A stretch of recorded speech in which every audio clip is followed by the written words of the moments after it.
దేశంలోని ప్రతి ఒక్క పౌరునికి హక్కు, అందులోనూ ఓటు వేసే హక్కు తప్పకుండా ఉండి తీరాలి.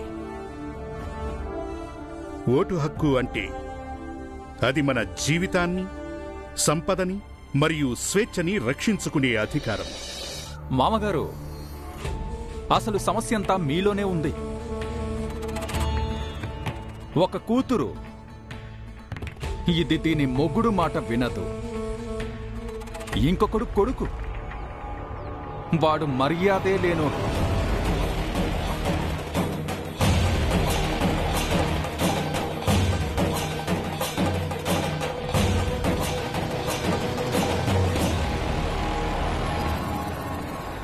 అల్లుడు గారు చూడండి, తమాషా చేయొద్దు. గంగ చేయి వదిలిపెట్టండి. ఇది కుటుంబ సమస్య, మనలో మనం కూర్చొని మాట్లాడుకుని పరిష్కరించుకుందాం. అరే, ఏం పరిష్కరిస్తావు? నేను ఇక్కడికి కూర్చొని మాట్లాడడానికి రాలేదు. నీ కూతురుతో చెప్పు ఇక్కడి నుంచి నాతో రమ్మని.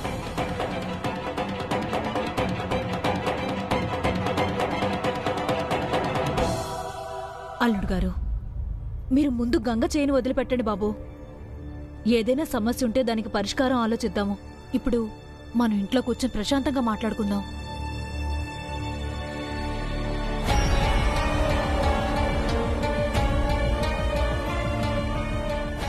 రామ్జీ,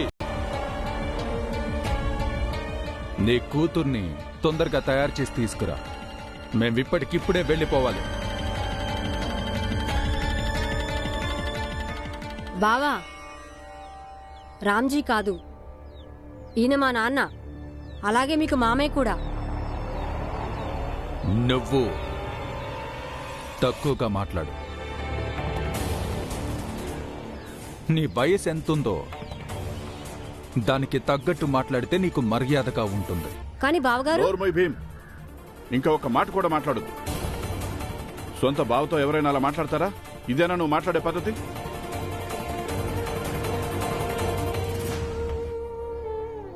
చూడండి అల్లుడు గారు, చెప్పమ్మా, ఇలాంటి మనిషితో కలిసి ఉండాలా? ఇతనికి మాట్లాడే పద్ధతి తెలీదు, అనుబంధాలంటే విలువ లేదు, కనీసం ఇది కూడా తెలీదు, ఎవరితో ఎలా మాట్లాడాలో. నేననుకున్నాను అన్నిళ్లలో ఉన్నట్టే చిన్న చితక గొడవలు అయ్యుంటాయని. కానీ నువ్వు ఇదంతా ఎందుకు చెప్పలేదు గంగా? ఇతను ఇంత ఎక్కువగా తాగుతున్నాడని, ఇంకా ఇలా మర్యాద లేకుండా మనుషులతో మాట్లాడతాడని. ఏం చెప్పాలమ్మా నేను మీకు? ఎన్నో నెలలుగా ఇదే తంతు జరుగుతుంది. నేను అంతా భరిస్తున్నాను, ఆశిస్తూ వచ్చాను మెల్లమెల్లగా ఆయన మారుతాడని. అమ్మా, నేను నా భర్తని, నా బిడ్డల్ని వదలాలన్న నిర్ణయం ఒక్క రోజులో తీసుకోలేదు. అలా అని చెప్పి నాకు వాళ్ళకి దూరంగా ఉంటే సంతోషం ఉండదు. ఎప్పుడైతే పరిస్థితి చేయి దాటిపోతుందో అప్పుడు నేను మాత్రం ఏం చేయగలను? ఏం చేస్తానమ్మా? నా జీవితం నాశనం అయిపోయిందమ్మా, నా జీవితం నాశనం అయిపోయింది అమ్మా, నా కాపురం నాశనం అయింది.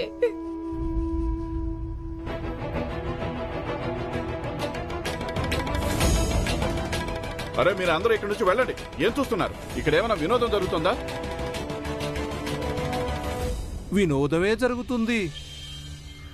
రామ్జీ సత్పాల్, దీన్నే అంటారు చేసుకున్నోడికి చేసుకున్నంత అని. చూసారా సోదరులారా, ఇతను మన కట్టుబాట్లు ఇంకా సాంప్రదాయాల్లో జోక్యం చేసుకున్నాడు. ఇప్పుడు ఇతని ఇంట్లో మొదలైంది ఒక కొత్త నాటకం.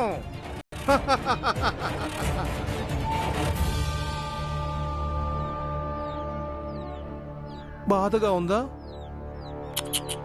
పోదండి సోదరులారా, ఇతనికి బాధగా ఉంది. పోదండి పోదండి. మనిషి ప్రపంచాన్ని జయించగలడు, కానీ ఎప్పుడైతే కుటుంబంలో కలతలుంటాయో అప్పుడు ఓడిపోయినట్టే అనిపిస్తుంది.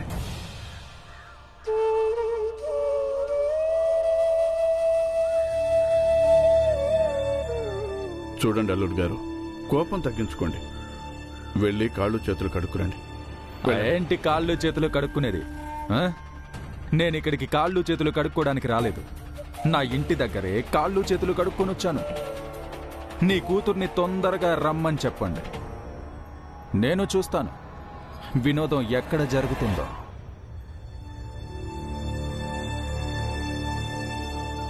ఎక్కడికి వెళ్తున్నారు మీరు? మీరు బయటకు వెళ్ళదు, లోపలికి పద బాబు. అరే, ఊరు చూడ్డానికి వెళ్తున్నాను. నాకిక్కడ ఊపిరి ఆడడం లేదు.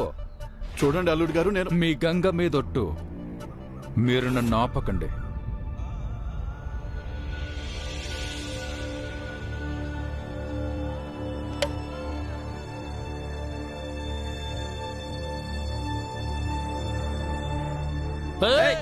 చూసుకో చూసుకో, అంటుకున్నావంటే ఇప్పుడు ఇంత చల్లో స్నానం చేయాల్సి వస్తుంది.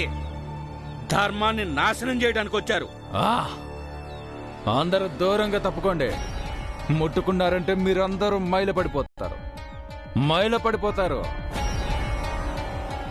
వీళ్ళందరికీ ఒకటే బెదిరింపు, ముట్టుకున్నామంటే బయలుపడిపోతారు. కానీ వీడెక్కడికి వెళ్తున్నాడు? వాడు తాగుబోతు, మళ్ళీ తాగటానికి వెళ్తున్నాడు. ఆ భగవంతుడు మన నుదుట కష్టాలే రాశాడు. మన పిల్లలందరూ మన కళ్ళ ముందే కష్టపడుతున్నారు. కడుపు నిండా తిండి దొరక్క భీమ్ జీవితంలో రోజూ సమస్యలు వస్తాయి. దానికి తోడు గంగా జీవితం కూడా పాడైపోయింది.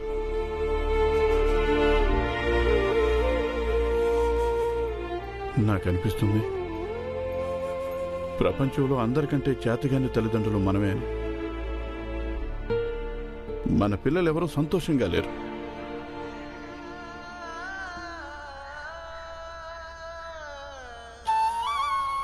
అక్క అక్క అక్క కానీ పెళ్లి సమయంలో మనకు తెలియదు కదా అల్లుడు ఇలాంటి వాడని. అప్పుడు తను బానే ఉన్నాడు కదా. అంటే గంగక్కకు పెళ్ళైనప్పుడు ఆయన తాగేవాడు కాదా? లేదు బాబా, అప్పుడు తాగేవాడు కాదు. ఏదైనా జరిగి ఉంటుంది, అందుకే ఆయన ఇలా అయ్యుంటాడు. భీంబాబు, మీ బావ సైన్యంలో ఉండేవాడు. ఆంగ్లేయుల ప్రభుత్వం జాతి కారణంగా ఎంతోమంది సైనికులను తీసేశారు. అప్పుడు బావ ఉద్యోగం కూడా పోయింది. తర్వాత పోస్ట్ ఆఫీసులో ఒక మంచి ఉద్యోగం దొరికింది. అక్కడ కూడా వివక్ష కారణంగానే ఉద్యోగం వదులుకోవాల్సి వచ్చింది. నిరుద్యోగం, డబ్బు సమస్య చిరాకు పెట్టుంటాయి. అందుకే ఈ చెడు అలవాటు అంటించుకున్నాడు మీ బావ.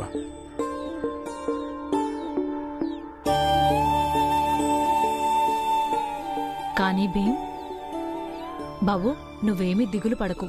మేం నచ్చ చెప్తే బావ అర్థం చేసుకుంటాడు.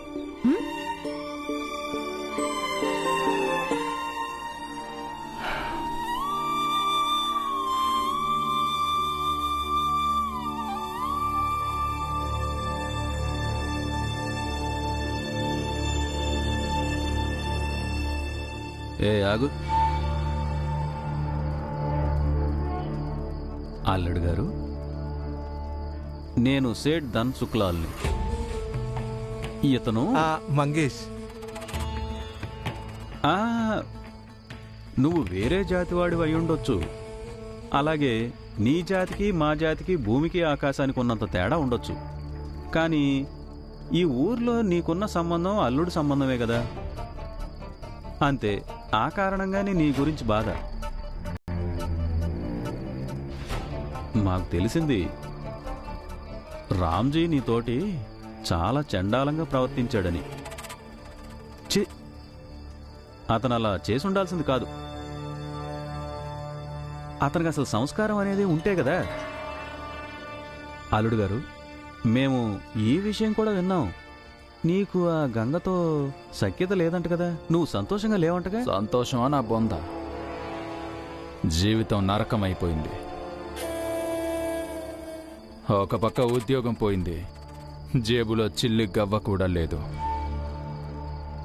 వీటికి తోడు దాని పొగరు. చిల్లి గవ్వలేదా? అలా మాట్లాడతావేంటి నువ్వు అల్లుడు గారు? సేట్ ధన్సుక్లాల్ ఉన్నాడు కదా. ఆ, ఆ, ఆగు అల్లుడు గారు, చేయి చాపు, దూరంగా చాపు. 1 2 3 ఉంచుకో. కాను కనుక్కుని తీసుకో. కానీ రామ్జీకి మాత్రం చెప్పొద్దు, సరేనా? రా రా రా కూర్చుని మాట్లాడుకున్నారా? సరే అల్లుడు గారు, ఇది చెప్పు, ఏం తాగుతావు? నాటా నీటా? అయ్యో సేట్ గారు, మీరు ఏం మాట్లాడుతున్నారు? మంచి మందిస్తానంటే ఎవరైనా కాదంటారా? అది కాక ఇతను మన ఊరల్లుడు, ఇతనికి మర్యాదలు చేసుకునే హక్కు మనకి ఉంటుందిగా. మీరు ముందు గ్లాసులో ముందు పోయండి చాలు, చెయ్యి దాని అంతటా అదే లేస్తుంది. గ్లాస్ రా రా రా రా. రండి రండి అల్లుడు గారు, రండి రండి అల్లుడు గారు, లోపలికి రండి.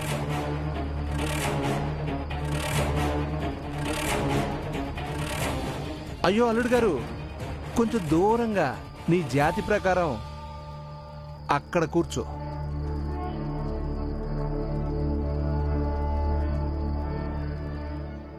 మంజుల, తులసి, మీరు నాతో రండి.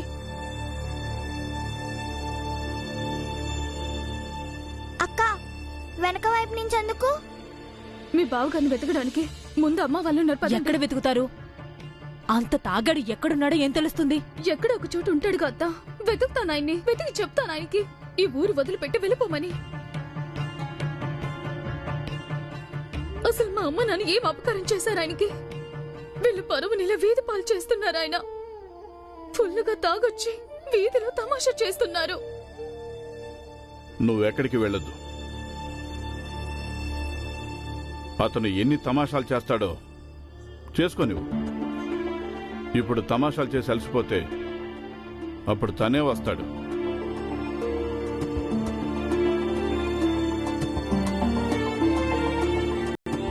మనం అతని అత్తింటి వాళ్ళం, మనం నేరస్తులు కాదు. అతని పిచ్చి పిచ్చి పనులు భరిస్తూ ఉంటానికి.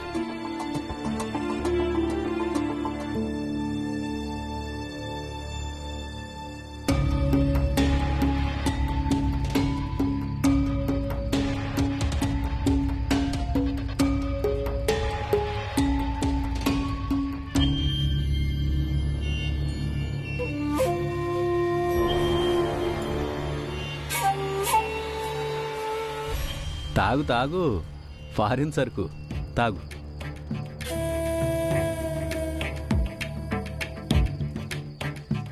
అల్లుడు, ఒక మాట చెప్పనా? ఆ తండ్రి కొడుకులు ఇద్దరూ ఒకేలాంటోళ్ళు. మాయగాళ్ళు తెలుసా? మాయగాళ్ళు క్షణాల్లో బొచ్చుగించేస్తారు. ఇక నువ్వు అనుకుంటావు కూడా నీదే తప్పు అని. అసలు తప్పంతా వాడదైనా సరే. అందుకని నువ్వు వాళ్ళ మాటల మాయలో పడొద్దు. అరే, అలాంటి అమ్మాయిని ఇచ్చి చేస్తారా? అసలు నీకు చాలా అన్యాయం చేశారు. నా మాట విని పగ తీర్చుకో. పగ. నువ్వు డబ్బుల గురించి ఏమీ దిగులు పడద్దు. సేట్ ధన్సుక్లాల్ ఉన్నాడు. కానీ నువ్వు ఆ ఇంట్లో ఒక్కొక్క వ్యక్తి మీద పగ తీర్చుకోవాలి. వాళ్ళ జీవితాన్ని నరకం చేశాయి. మేము నీ జీవితాన్ని స్వర్గంగా మారుస్తాం. నిజంగా.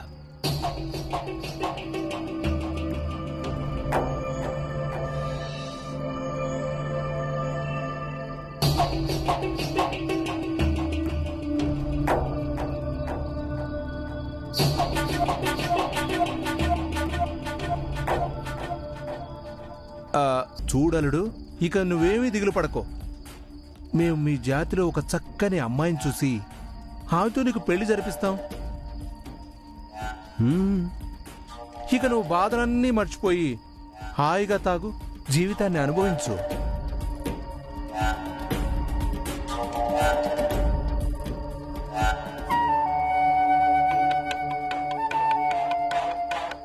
ఇక వెళ్ళు. బాగా రాత్రి అయిపోయింది కదా.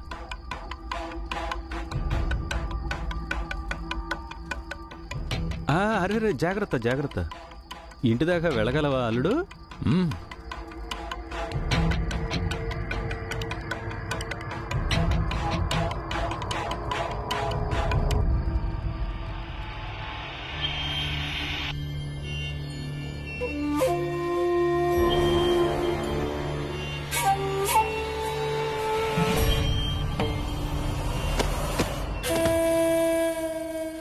ఇప్పుడు ఆ ఇంటి మనిషే ఆ ఇంటిని సర్వనాశనం చేస్తాడు.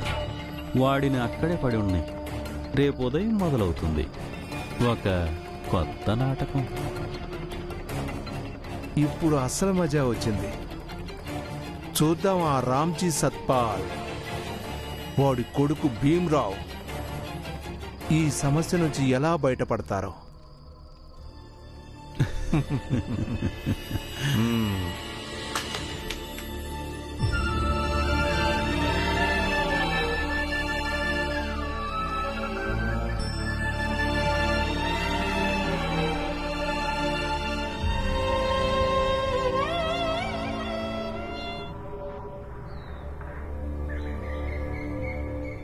ఏమైంది?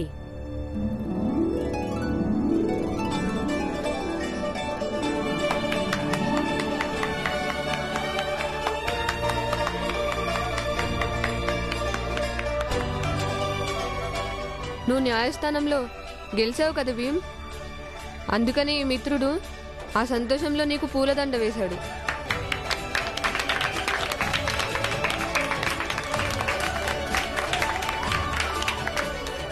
భీమ్, నాకు బాధగా ఉంది.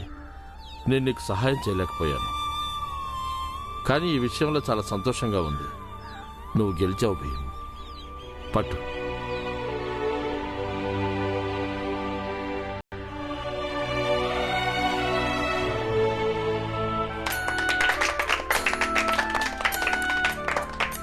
చూడు భీమ్, ఈ ప్రపంచంలో ఎప్పుడూ ఇలాంటి వాళ్ళు కొందరుంటారు.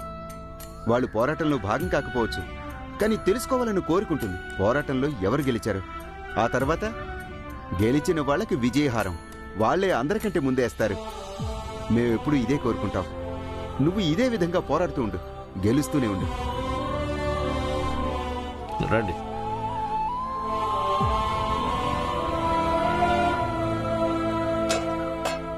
ఇదిగో పంకజ్, లడ్డు తీసుకో, తిను తిను. వద్దు, భీమ్ గెలుపు వల్ల నేనేం సంతోషంగా లేను. సంతోషం ఉన్నా లేకపోయినా లడ్డు తిను. ఇదిగో తీసుకొని తినండి. నేను తిన్ను. అయినా నీ దగ్గరికి ఇన్ని డబ్బులు ఎలా వచ్చాయి? రాత్రి మా నాన్న నిద్రపోతున్నప్పుడు దొంగతనం చేశాను. సరే ఇదిగో లడ్డూలు తీసుకోండి, చాలకపోతే ఇంకా తెస్తాను. తీసుకోండి. కానీ ధ్రువ, నువ్వు తప్పు చేస్తున్నావు. ఇందులో తప్పేముంది భీమ్? నీ సంతోషం కోసం ఈ మాత్రం చేయకూడదా చెప్పు? లేదు, మేమందరం గెలిచింది నిజాయితీ వల్లే. కాబట్టి ఈ సంతోషాన్ని మనం దొంగ సొమ్ముతో జరుపుకోకూడదు. నువ్వు చాలా పెద్ద తప్పు చేశావు. అయ్యిందేదో అయిపోయింది భీమ్, ఇప్పుడు ఏం చేద్దాం? నేను దొంగతనం చేసేటప్పుడు ఇదంతా ఆలోచించలేదు. దొంగతనం చేసేసానంతే. ఇప్పుడు దాన్ని మార్చడం అయితే కుదరదు కదా. ఎందుకు కుదరదు ధ్రువ? ఎలా? నువ్వు చేసిన ఈ దొంగతనాన్ని అంగీకరించు. నువ్వు మీ నాన్నతో చెప్పు, నువ్వు ఆయన డబ్బుని దొంగిలించావని. నీకు తెలియదనుకుంటా భీమ్, నన్ను బాగా కొడతాడు చెప్తే. కొడితే కొట్టని, నిజాయితీ కోసమేగా దెబ్బలు తింటున్నావు. మనం ఎప్పుడైనా మంచి కోసం దెబ్బలు తింటే అప్పుడు బాధ అనిపించదు. నువ్వు కేవలం ఇలా అనుకో, నువ్వు సత్యం కోసం పోరాడుతున్నావని. వెళ్ళి మీ నాన్నగారికి చెప్పేయి. సభాష్ భీమ్, సభాష్. చాలా మంచి మాట చెప్పావు. జీవితంలో ప్రతి దశలోనూ నీ పోరాటాన్ని ఇలాగే కొనసాగించు. పోరాటం జీవితాంతం చేయాల్సిందే మాస్టారు. నిన్న నాన్న కోసం పోరాడాను, ఈరోజు అక్క కోసం, రేపు వేరొకరి కోసం. ఈ భీమ్రావ్ దేనికి వెనకాడడు, పోరాటాన్ని ఆపడు, ఎన్నటికీ అలసిపోడు. సరే భీమ్, నేను అలాగే చేస్తాను నువ్వు చెప్పినట్టు. నేను మా నాన్నకి చెప్పేస్తాను, తర్వాత ఆయన ఏం చేసినా సరే. కానీ ఇప్పుడు నీ గెలుపు ఆనందాన్ని అనుభవించని భీమ్. అందరూ లడ్డూలు తీసుకోండి. భీమ్ గెలిచిన ఆనందంలో ఇస్తున్న లడ్డూలు ఆ దొంగలించిన డబ్బులతోనే. కానీ ఇంటికి వెళ్ళినాక నాన్నకు చెప్తాను. అప్పుడు ఈ లడ్డూల మీద దొంగతనం పాపం తొలగిపోతుంది. తినండి తినండి. ఇప్పుడు ఈ లడ్డూలు భీమ్ గెలిచిన సంతోషంలో ఇచ్చిన లడ్డూలు అనుకోండి. తినండి. వాళ్ళని వదిలే భీమ్, నువ్వు తీసుకో లడ్డు, తిను. నిజాన్ని వెలుగులోకి తీసుకురావడంలో నీ వంతు సహకారం కూడా ఉంది.